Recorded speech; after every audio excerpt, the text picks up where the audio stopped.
Creepy Tales by Edgar Allan Poe. The Telltale Heart. True. Nervous. Very, very dreadfully nervous I had been and am. But why will you say that I am mad? The disease had sharpened my senses, not destroyed, not dulled them. Above all was the sense of hearing acute. I heard all things in the heaven and in the earth. I heard many things in hell. How then am I mad? Hearken, and observe how healthily, how calmly I can tell you the whole story.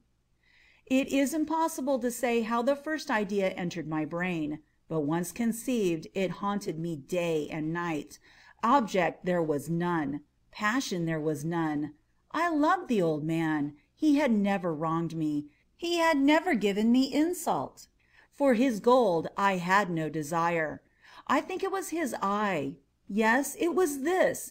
He had the eye of a vulture, a pale blue eye with a film over it. Whenever it fell upon me, my blood ran cold, and so by degrees, very gradually, I made up my mind to take the life of the old man, and thus rid myself of the eye forever.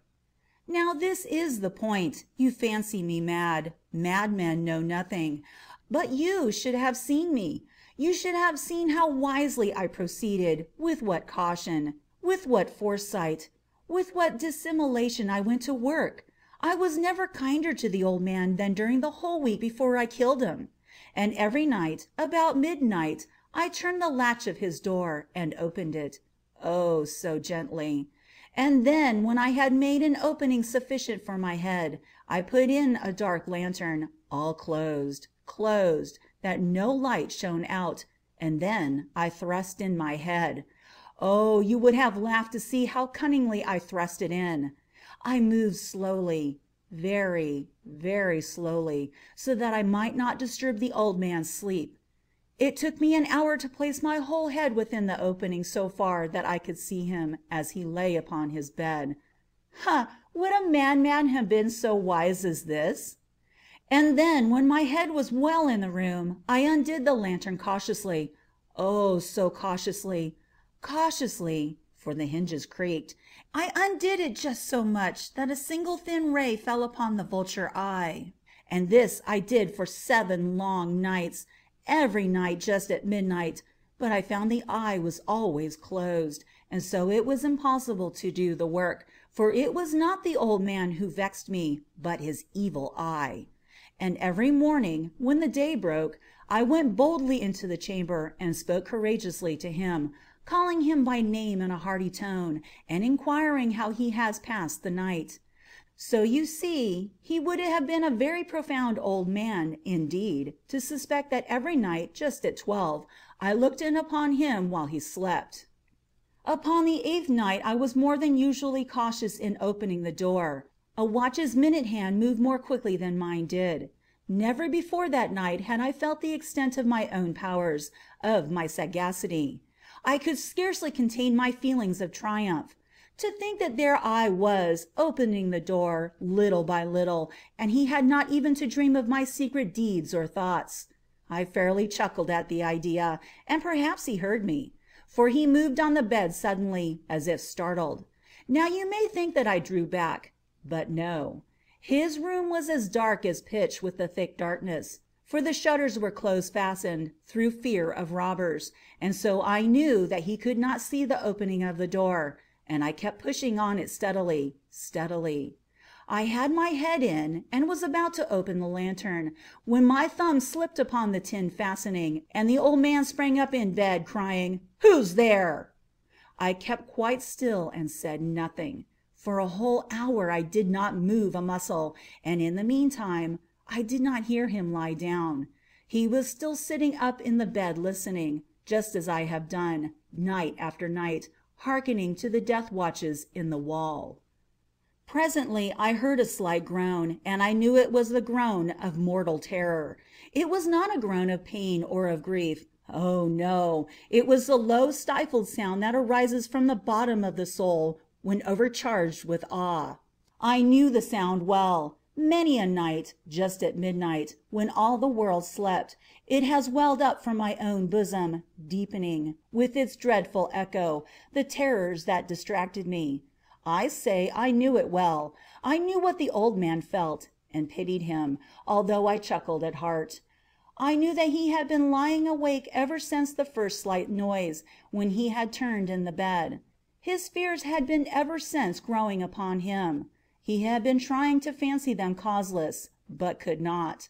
He had been saying to himself, "It is nothing but the wind in the chimney," "It is only a mouse crossing the floor," or "It's merely a cricket which has made a single chirp." Yes, he had been trying to comfort himself with these suppositions, but he had found all in vain.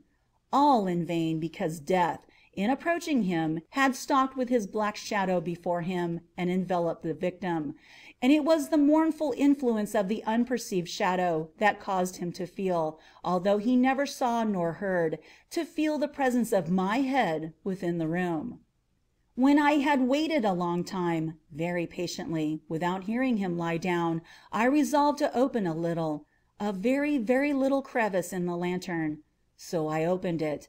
You cannot imagine how stealthily, until at length a single dim ray, like the thread of the spider, shot from out of the crevice and fell upon the vulture eye. It was open. Wide, wide open, and I grew furious as I gazed upon it. I saw it with perfect distinctness, all a dull blue, with a hideous veil over it that chilled the very marrow in my bones. But I could see nothing else of the old man's face or person, for I had directed the ray as if by instinct, precisely upon the damned spot. And have I not told you that what you mistake for madness is but over acuteness of the sense? Now, I say, there came to my ears a low, dull, quick sound, such as a watch makes when enveloped in cotton. I knew that sound well, too. It was the beating of the old man's heart. It increased my fury, as the beating of a drum stimulates the soldier into courage. But even yet I refrained and kept still. I scarcely breathed.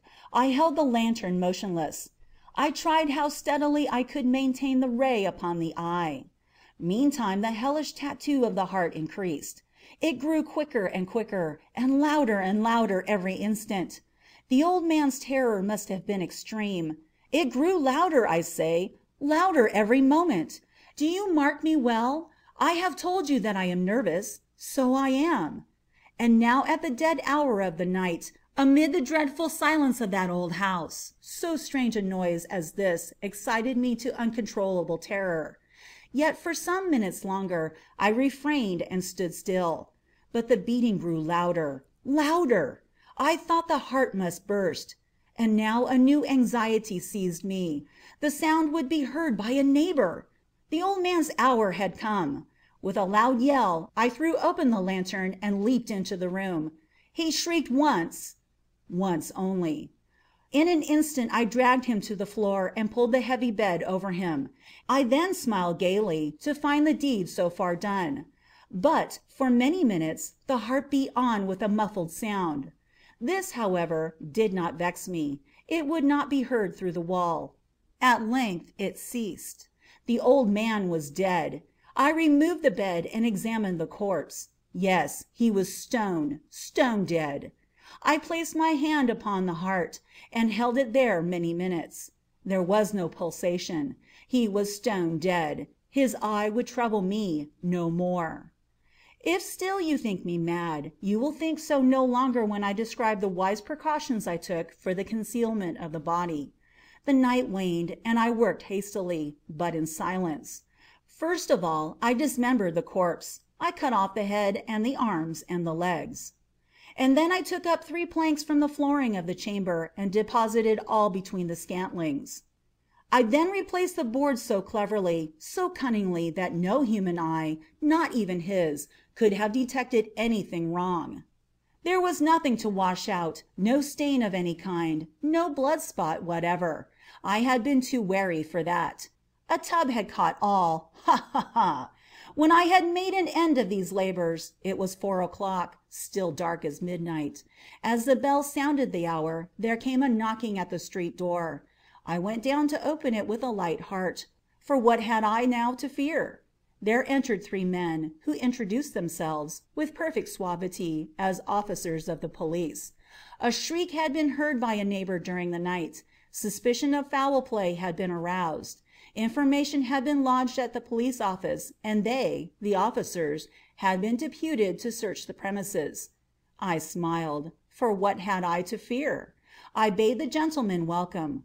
The shriek, I said, was my own in a dream. The old man I mentioned was absent in the country. I took my visitors all over the house. I bade them search well. I led them at length to his chamber. I showed them his treasures, secure, undisturbed. In the enthusiasm of my confidence, I brought chairs into the room and desired them here to rest from their fatigues, while I myself, in the wild audacity of my perfect triumph, placed my own seat upon the very spot beneath which reposed the corpse of the victim. The officers were satisfied. My manner had convinced them. I was singularly at ease. They sat, and while I answered cheerily, they chatted of familiar things. But ere long I felt myself getting pale and wished them gone. My head ached, and I fancied a ringing in my ears. But still they sat and still chatted. The ringing became more distinct. It continued and became more distinct. I talked more freely to get rid of the feeling. But it continued and gained definiteness, until at length I found that the noise was not within my ears. No doubt I now grew very pale, but I talked more fluently and with a heightened voice.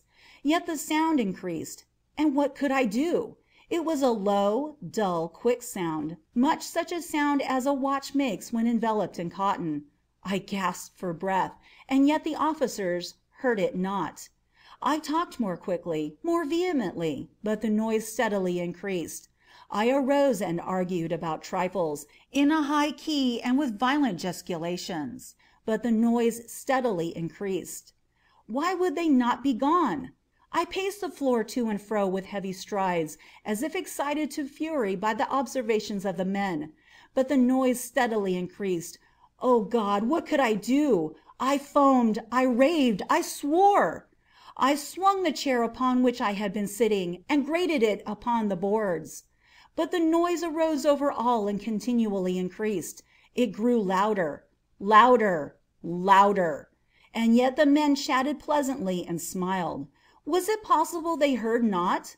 Almighty God, no, no! They heard, they suspected, they knew. They were making a mockery of my horror. This I thought, and this I think. But anything was better than this agony. Anything was more tolerable than this derision. I could bear these hypocritical smiles no longer. I felt that I must scream or die. And now, again, hark, louder, louder, louder, louder. Villains! I shrieked. Dissemble no more. I admit the deed. Tear up the planks. Here, here! It is the beating of his hideous heart. End of The Telltale Heart.